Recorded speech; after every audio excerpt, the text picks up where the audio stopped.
네, 안녕하세요. 세뇌 탈출 78탄입니다.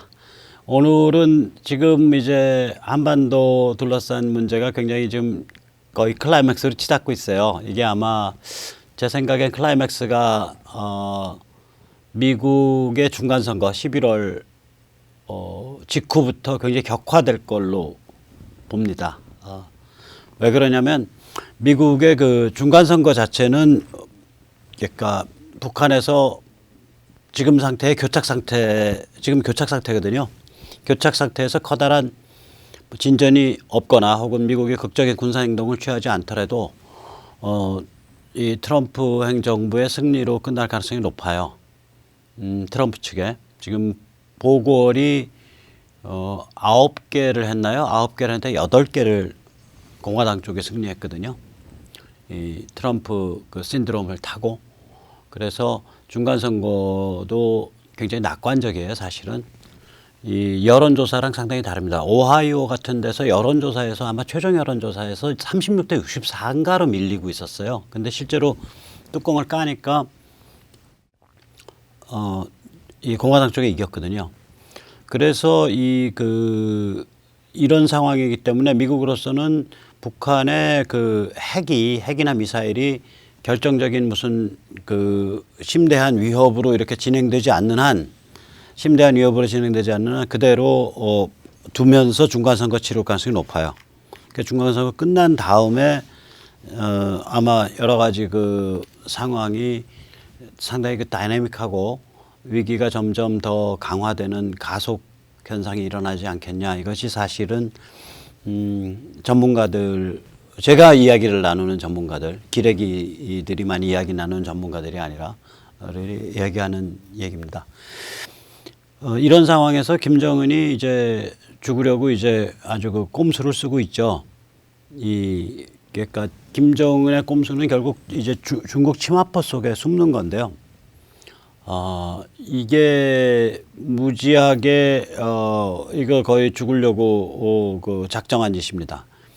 지금 이제 예를 들면 중국 침하폭 속에 숨으니까 꽤 뭐 잘 돌아가는 것처럼 보여요. 그 후쿠다라는 주간 동아경제라는 일본 잡지의 부편집장이 최근에 이제 북한을 방문해서 실제 상황을 얘기를 하면 그 달러당 환율이 올해 1월 초와 그렇게 많이 바뀌지 않았다.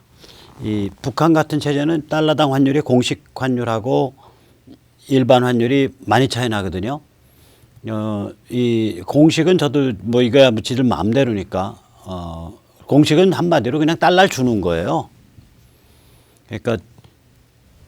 그러니까 이거는 아무 환율이 의미가 없고요. 준공식이라는 게 무슨 얘기냐면은 달러를 들고 외환 식당에 갔을 때, 평양에 외환을 받는 식당에 갔을 때, 그러니까 공식적으로 외환을 받게 돼 있는 식당에 갔을 때 한 100대 1 정도. 근데 평양 상류층이 잘 가는 일반 가게에 가면 8,000대 1. 그러니까 80배 차이 나는 거죠. 준공식과 실제 환율 차이가. 이거 놀랄 일 아닙니다. 미얀마도 옛날에 한 150배, 200배 차이 났거든요. 그런데다 이제 그러니까 달러당 환율이 그렇게 뭐 크게 상승한 바가 없다. 1월 이후로. 그다음에 북한의 그 뭐 경제 이른바 전문가라는 북한 쪽 관리의 얘기를 들어보면 뭐 한 연 7, 8% 성장하지 않겠냐, 성장하고 있지 않겠냐 이런 얘기를 한대요. 근데 뭐 이거는 뭐 전혀 신용할 만한 소리는 아니죠. 왜 그러냐면 아니 모든 경제가 암시장 경제인데 연 7, 8%를 어떻게 계산할 거며 불가능해요. 단지 그냥 느낌적인 느낌으로 지난 1월에 비해서 그렇게 악화돼 있지 않고 뭐 그 정도에서 잔잔히 유지되고 있다 이런 거죠. 그 다음에 이제 지난 3월에 시진핑 김정은의 회담 후에 세관을 통한 이거 좀 제가 잘못 썼네. 세관을 통한 그 공식 무역 정식 북중 무역이 활성화되고 있지 않냐 뭐 이런 얘기가 있는데 이게 만약에 진실이라면 이건 조만간에 되게 두들겨 맞는 수 있습니다. 중국이 그 세컨더리 보이콧 걸려서요. 그리고 이제 그 구구절을 앞두고 뭐 시진핑이 그 전후로 해서 방북 가능성이 꽤 높다라고 여기저기 보도가 나오고 있고요. 트럼프 행정부는 이에 대해서 두 가지 다른 뉘앙스가 나와요. 하나는 뭐냐면 계속해서 북한이 오늘도 뭐 그런 비슷한 얘기했죠. 트럼프가 북한 2차 정상회담 할 거고 뭐 이 핵무기 제거 그러니까 비핵화에 충분히 나설 거다. 뭐 그 길로 잘 가고 있다고 믿는다. 이런 발신이 하나가 있고요. 간간히 무슨 발신을 하냐면 중국 때문에 북한의 입장이 경직돼 있고 북한이 헷갈려 한다. 그러니까 중국이 뒤에서 펌프질해서 비핵화의 길로 나올 듯 하면서 멈칫거린다. 이런 발신을 트럼프 본인이 해요. 그러니까 이거는 이제 심각한 얘기예요, 사실은. 이게 뭐냐면은 겉으로는 뭐 잘 될 거야. 우리 잘 이야기하고 있어. 이렇게 말을 하는데 제가 장담 드릴게요. 북한과 같은 그런 시스템에 대한 조치는요. 내일 당장 군사조치를 취하더라도 오늘까지는 잘 될 거야. 잘 될 수 있다고 믿어. 이런 식으로 얘기를 하는 그런 상황이에요, 이게. 그래서 이런 잘 될 거야, 잘 될 수 있다고 믿어 이런 얘기가 지금의 진짜의 미국의 기조를 반영한다 이렇게 생각하시면 안 돼요. 오히려 굉장히 심각한 건 이런 말입니다. 중국 어떻게 시진핑만 트럼프가 전에 그런 트위터 띄웠잖아요. 어떻게 시진핑만 만나고 오면 얘가 태도가 바뀌냐. 그러니까 그 전까지는 비핵화 하겠다고 열심히 잘 말하다가 시진핑만 만나고 오면은 간이 부어갖고 개긴다. 이런 발신을 미국이 하고 있거든요. 이게 이제 굉장히 안 좋은 상황이죠. 이게 왜 그러냐면 이 사태가 처음 벌어졌을 때, 그러니까 작년 말, 올해 초 이 사태가 이제 그러니까 긴장이 높아져 갈 때 북한 사정에 정통한 학자가 물론 그 학자도 뭐 기레기들한테는 잘 인용이 안 되는 학자예요. 제가 그분이 누구라고 이 자리에서는 얘기 안 하겠습니다. 그분이 좀 더 마이크가 많이 좋아진다면 본인이 잘 얘기하실 분이기 때문에 아무튼 뭐 그런 전문가가 이런 얘기를 했어요. 북한은 그러니까 미국과 중국 사이 그다음에 비핵화와 핵무장 사이에서 동요하다가 이상한 내부 사건으로 아마 붕괴할 거다. 그런 얘기를 했거든요. 이게 이제 그런 거예요. 그러니까 한편으로는 중국 뒤에 숨으면 체제가 연명될 것 같으니까 중국의 오다에 따라서 중국의 명령에 따라서 미국과 대립하는 그런 포지셔닝을 취하다가 다른 한편으로는 미국 겁나니까 저희 비핵화할게요. 이런 포지션을 취하다가 이게 이제 정신분열적인 거죠. 두 개 왔다 갔다 하다가 주저앉는 수가 있다 이게. 그거 얘기하기 전에 이 와중에 저희도 굉장히 심각해요. 이 친북 밀수꾼이라고 저희가 부를게요. 이 친북 밀수꾼들이 이거 거의 뭐 정부와 관계기관의 비호 내지 묵인아래 날뛰었던 거 아닌가 이런 생각이 듭니다. 이거 아마 곱게 못 넘어갈 거예요. 국제 제재 받을 가능성이 높은데. 그러니까 여기에서 거론되는 은행이나 이런 데 돈 넣으신 분들은 돈 얼른 빼세요. 심재철 의원이 엊그저께 중요한 얘기를 했죠. 우리가 지금까지 드러난 북한산 석탄 33,000톤 이게 커미션이었다. 원래 이제 무역 거래를 하면 에이전트한테 커미션을 한 2% 정도 줍니다. 2에서 뭐 많이 주면 2%, 2에서 3% 이렇게 주는데 이게 커미션이었다는 거예요. 그리고 이게 무슨 얘기냐면 이거 정말 이걸 다 커미션으로만 생각하면 원래 거래는 얼마여야 되냐? 50배여야 돼요. 원래 거래는. 그러면 1억 달러가 넘는 금액이에요. 근데 이렇게 위험한 거래이기 때문에 아마 50배까지는 안 가고 한 30배 정도 했을 거다. 그러면은 1억 달러 가까이 돼요. 왜냐면 톤당 한 90불 봐야 될 거거든요, 이거. 그럼 30배면은 석탄으로 환산했을 때 원래 거래가 그럼 석탄이었는지 뭐였는지 모르겠지만 한 100만 톤이었을 거다. 그러면 100만 톤에 곱하기 90불 하면 9천만 불, 1억 달러잖아요. 그러니까 원인 거래가 규모가 크다는 소리예요. 심재철 의원은 굉장히 심각한 얘기를 했어요. 그러면 자, 이 정도의 그러면 한 60, 석탄으로 환산했을 때 한 60만 톤이 아무튼 북한에서 반출돼 가지고 누구한테 팔렸다예요. 그럼 누구 그 팔린 아니 북한산 석탄 사다 쓸 놈이 누구냐고 여기에. 결국은 이 영내 석탄은 그렇게 멀리 못 가요. 그러면 일본 아니면 대한민국이에요. 그 일본에서 북한산 석탄 썼겠어요? 아니죠. 대한민국으로 들어왔다는 얘기예요. 한 60만 톤에서 50만 톤 혹은 40만 톤 정도가. 20배로 치면 60만 톤이거든요. 그럼 커미션 5% 받은 거예요. 5% 정도는 받았을 거. 5%면 굉장히 큰 커미션이에요. 이 커미션으로 치면. 그러니까 결국은 그러면 60만 톤의 북한산 석탄은 어디로 기어 들어갔냐 그죠. 원래 거래는. 분명히 대한민국으로 왔을 거다 이거예요. 지금 원인 거래 그러면 했던데 그게 뭐 어떤 발전소라 그러면 그 60만 톤을 쓴데 거기는 원인 거래 구매자는 그 대금을 달러로 줬을 거 아니에요.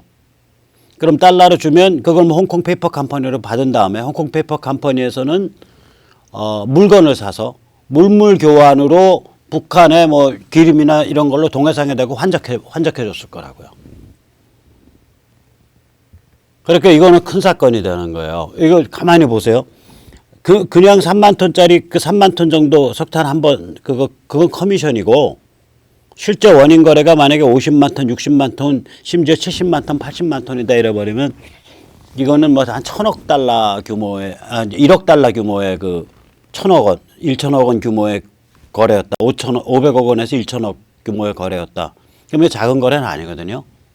이런 원자재에서 짧은 기간에 그렇게 작은 거래가 아니라고 이 정도 되면.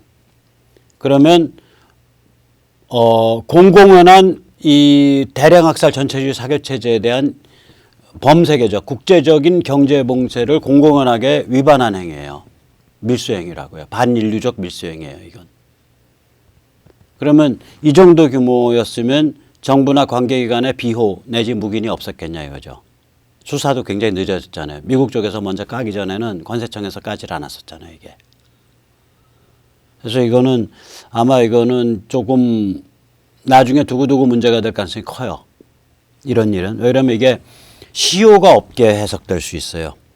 나중에 확대 해석하면. 이런 반인류 범죄 협조 행위자니까. 그러니까 이 관세청이나 정부기관에 있으신 분들 내부 고발해 주시고 내부자 고발해 주시고 관계기관에 계신 분들 지금 신분을 세탁하십시오.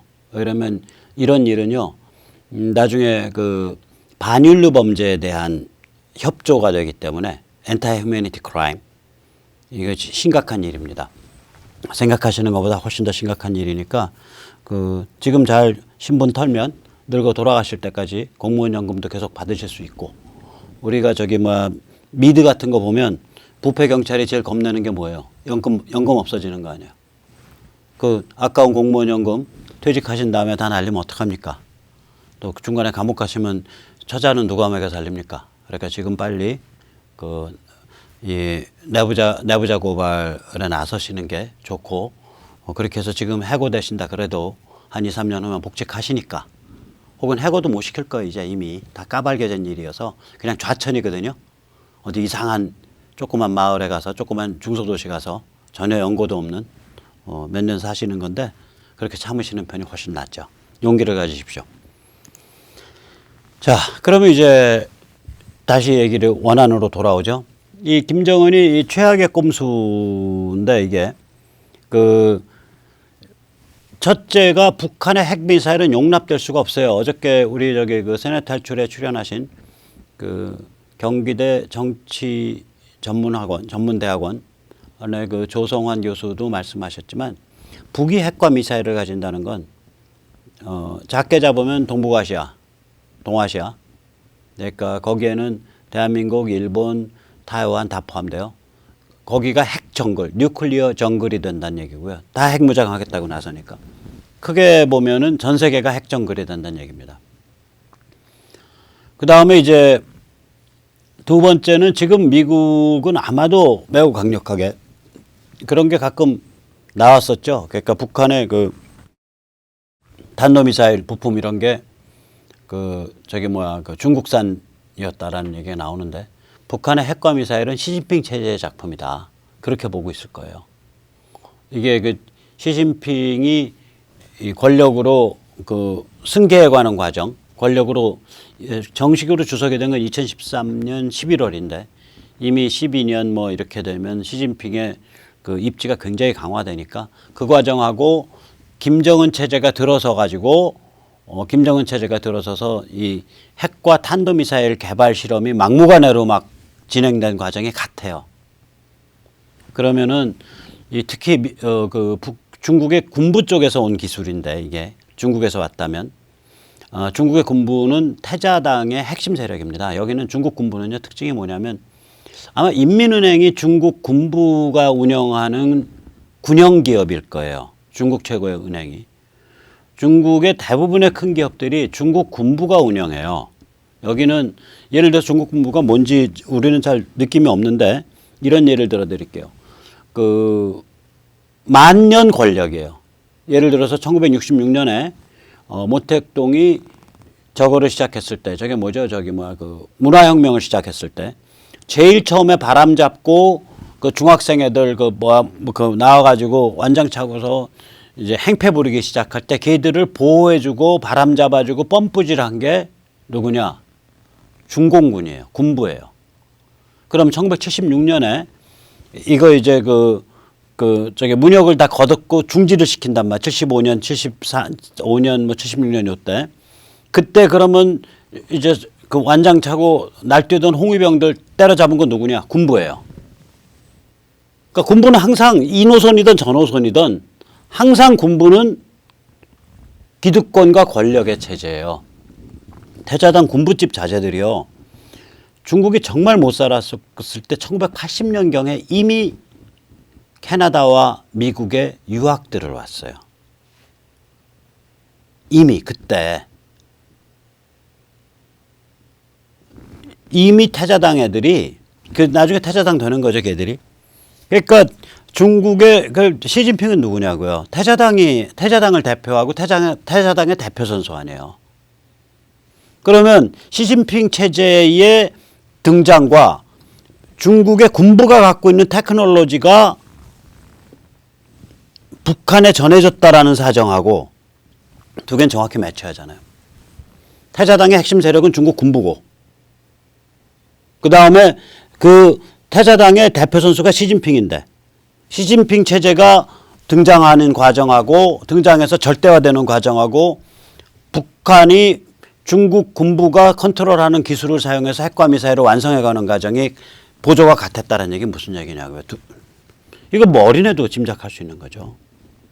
이건 언제 최종 증명되냐. 미국이 북한에 핵과 미사일을 넘겨받아서 까면은 증명이 돼요.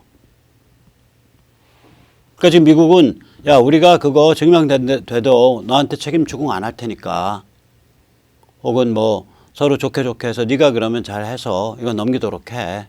그리고 네 선에서 적당히 해결 봐. 니네 국내 사정. 이런 시그널을 중국에 보내고 있을 거라고요. 어쨌거나 그건 뭐 워낙 그 거인들 사이의 거래니까 우리 같은 이런 야인은 뭘 알겠어요. 세 번째는 뭐냐면 미국 입장이나 국제 글로벌 시스템의 입장에서 보면 북한의 핵과 미사일은 중국에 봉사하는 특수부대, 특수주먹부대 역할이다 이렇게 볼 거라고요 이게. 예를 들어서 무슨 시리아나 혹은 이란이나 혹은 이슬람 극단주의 세력이나 이런 데에 물리력을 제공해야 될 때 뭐 지대공 미사일이라든지 특수한 미사일이라든지 혹은 핵배낭이라든지 이런 거를 제공하는 걸 딜을 칠라 그럴 때 이거를 북한을 내세워서 밀어준다. 그렇게 생각할 수 있는 거 아니에요. 그래서 이거는 김정은이 중국의 치마폭에 숨으려고 이제 하는데 이 중국의 치마폭이라는 게 지금과 같이 중국 자체가 지금 미국의 칼끝의 대상인데 미중 대립이 전개되고 있는데 그 중국 뒤에 숨으면 이게 온전하겠냐고요. 이번에 시진핑이 방북한다는데 이 방북은 얘 우리 똘마냐 우리 치마폭이야 라는 시그널일 수 있어요. 그러면 그걸 통해서 완전히 북한은 미중 대립의 핵심 전선이 돼버리는 거예요. 그러니까 이거는 굉장히 안 좋은 일이죠. 김정은한테 안 좋은 일이에요. 그러니까 미국이 취할 수 있는 조치라는 건 점점 더 이제 원칙적이고 강경한 조치 쪽으로 가는 거거든요, 이게. 그래서 아무튼 상황이 그렇습니다. 그래서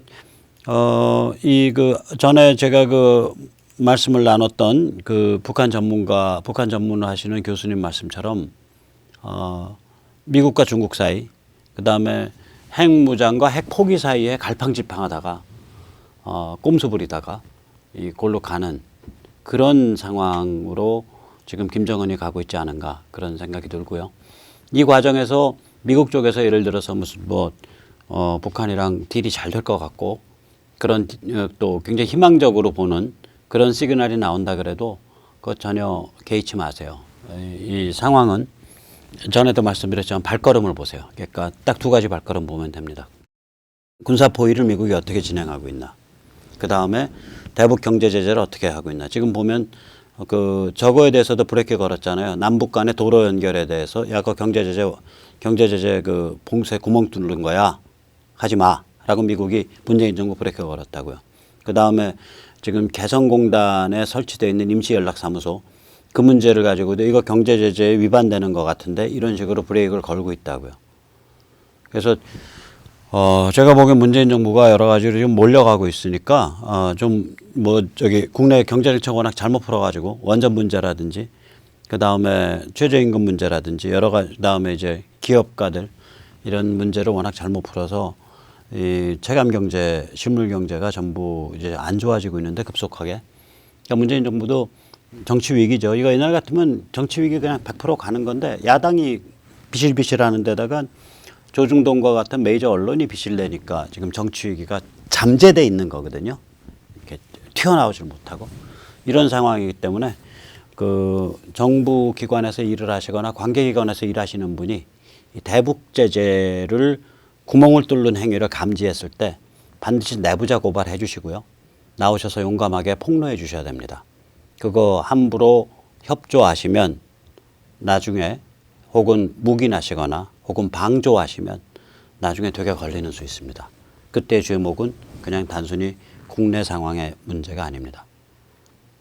반인류 범죄 집단에 대한 지지, 지원 그런 것에 관한 제목이 돼요. 그게 제목이 끔찍한 제목이 돼요.